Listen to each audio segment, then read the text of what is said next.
disruptive. America that I fought for. Weird thing to happen. So you may recall that Canada, the United States, and other military allied nations are currently sending money to Haiti. And for those who don't know, congratulations, we're sending money to Haiti.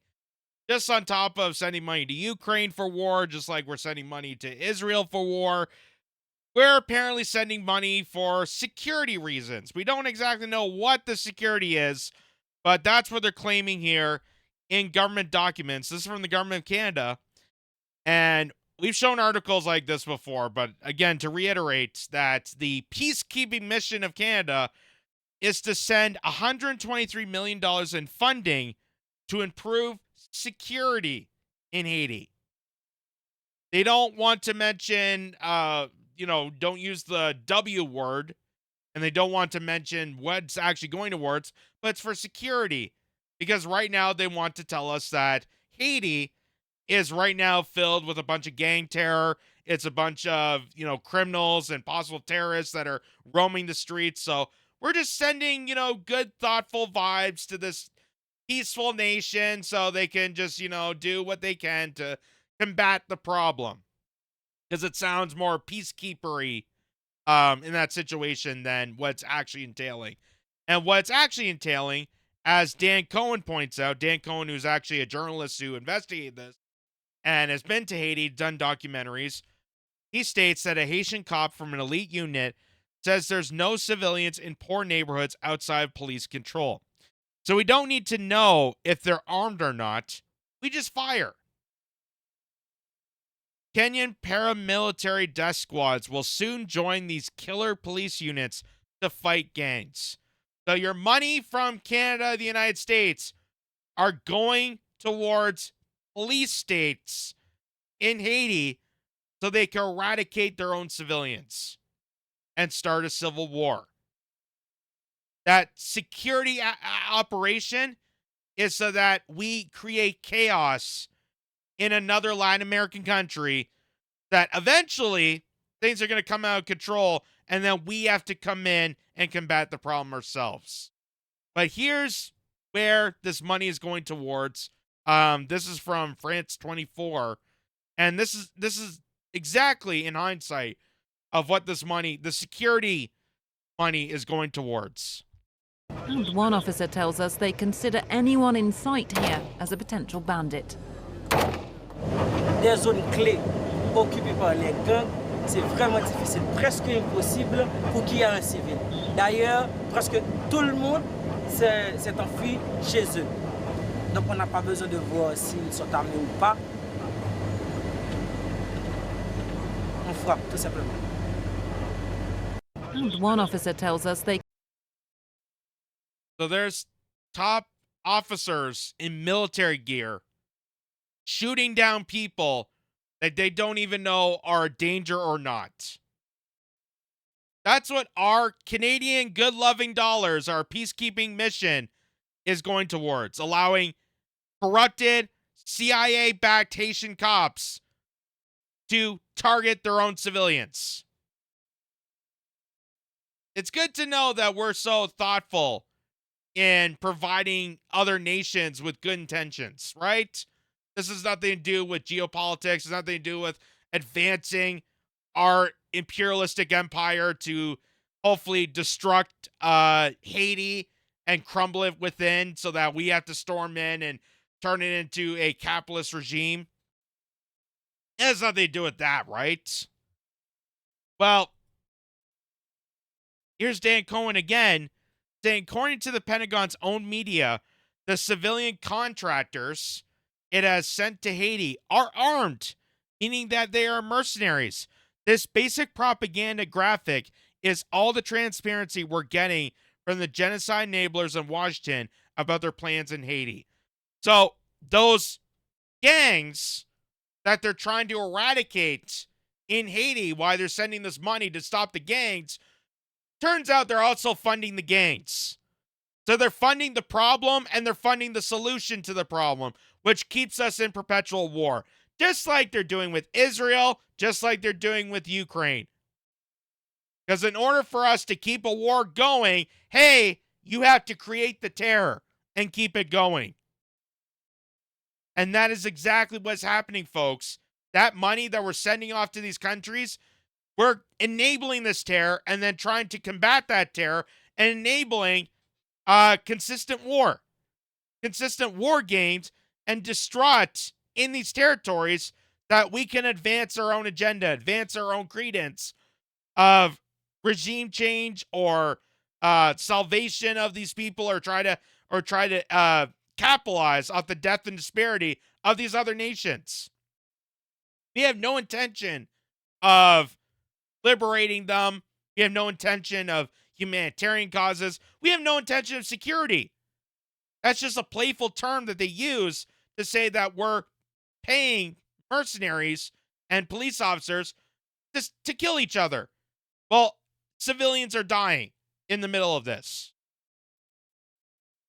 So here's also another takeaway from this, is that the leader, this guy by the name of Jimmy Barbecue Terzier, they did this disinformation campaign to accuse him of a cannibal. I kid you not. This is how low propaganda gets, folks, is that they're trying to discredit the actual leader of Haiti that's trying to unite people together, unite the Haitians together to stop this insanity and actually bring peace to this nation. They're now deeming him a cannibal and a threat, and saying that he's part of the gang leaders, the so-called gangs that the Pentagon are paying to act as gangs to violently kill people. So Dan Cohen says, why are we seeing a sudden disinformation campaign portraying Jimmy Barbecue Terzier as a cannibal? Watch how he treks through the slums of Haiti to ignite revolutionary consciousness among the masses, and you'll understand. Terzier is trying to turn Haiti into a productive and prosperous country that benefits the whole population, the complete opposite of the dystopia that the U.S. imperialism has created. The man they're smearing as a savage is leading a revolution. And they can't have people leading revolutions. They can't have people liberating countries or liberating people. That's why the term liberal, that used to mean liberating people, is no longer liberating. The term is now accepting the police state, accepting the status quo, accepting the fact that we are in this wacko clown world and not actually freeing people, that we're using people as con artists to suck them in to this paranoia dystopia. And I wish I had the video to actually show here, but this is just the image here. And this is exactly why, for example, this is exactly why they had to establish Hamas. This is the whole point of why these terrorist groups exist, because they don't want the Palestinians reliant, and they don't want the Palestinians to be liberated, which is the whole point of the PLO. So they create a terrorist group to stop this. Just like how in Haiti, they're creating gangs out of Pentagon mercenaries to stop the liberation of Haitian people. And here's another little fun, interesting factoid about this too, is that Haiti also has a bit of material. Well, let's just say they have some sort of resource that America's picking up on. And this woman is exposing on this television show. And listen to what she says. Haiti has an extraterrestrial material that is found nowhere else in the world except South Africa, and it's the purest in Haiti. 65 million years ago, an asteroid landed in this space. We have an asteroid mountain in different places. It's the remain of this asteroid that is so heat resistant that they use for spacecrafts. 1 ton of Haiti's iridium is worth $45 billion.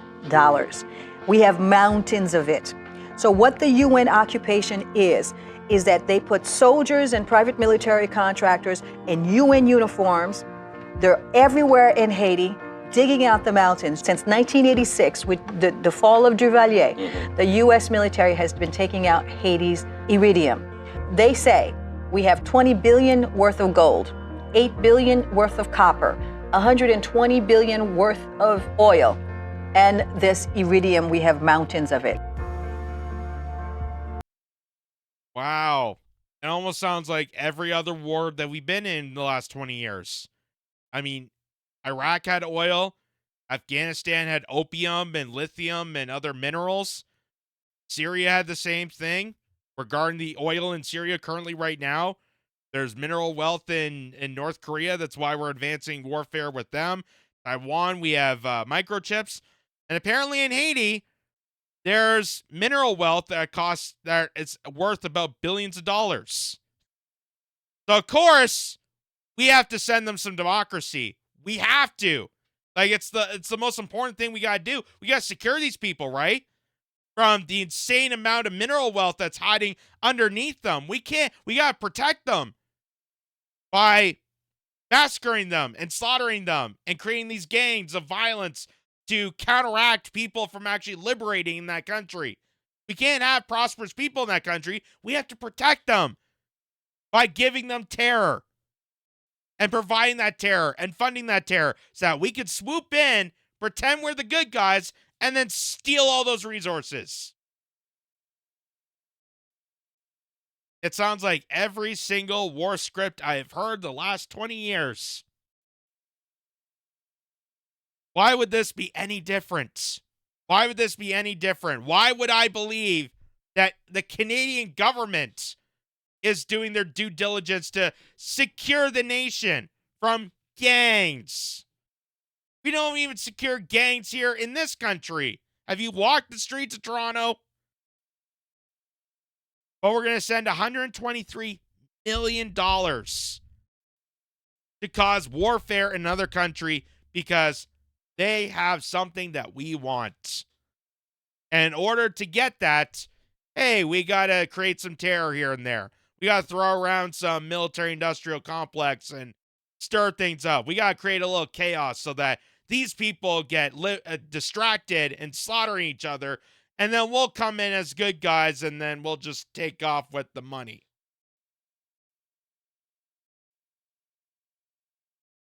This is the global mafia, once again, dividing, conquering, and taking over nations and extracting their resources and pillaging people left, right, and center. So, of course, there's going to be mineral wealth. Of course, there's going to be something. Otherwise, why would we care about this country? Why would we care about people in Haiti all of a sudden?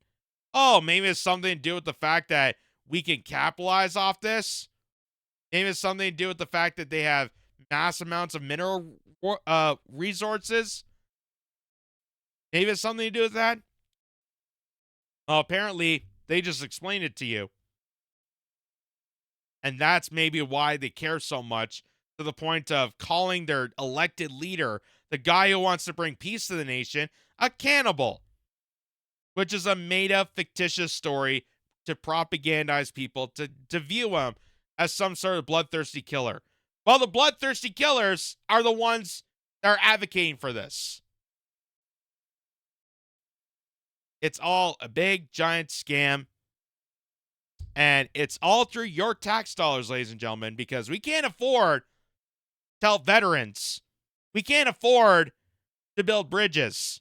We can't afford to upkeep our health care or make sure our children get educated or make sure our poor people don't die off in the streets. But hey, we could send that money to any country you want to start a war. Because God forbid we can't have revolutionaries. God forbid we can't have liberation. God forbid we can't have decency, civility, and prosperous for anybody without the mealy hands of the oligarchy down our throats. That's what this is all about. This is brought to you by Ground News, the versatile news app and website that gathers all the world's media on one place and allows users to compare coverage. Ground News gives you the access of thousands of sources worldwide, allows you to see the media blind spots, and even gives analysis on the bias and factuality of those stories. Weave your way through the mainstream narratives, the corporate lies, and have total access to find complete information that you deserve. Click on the link below and get 15% off a subscription. Be critical, be informed, be ground.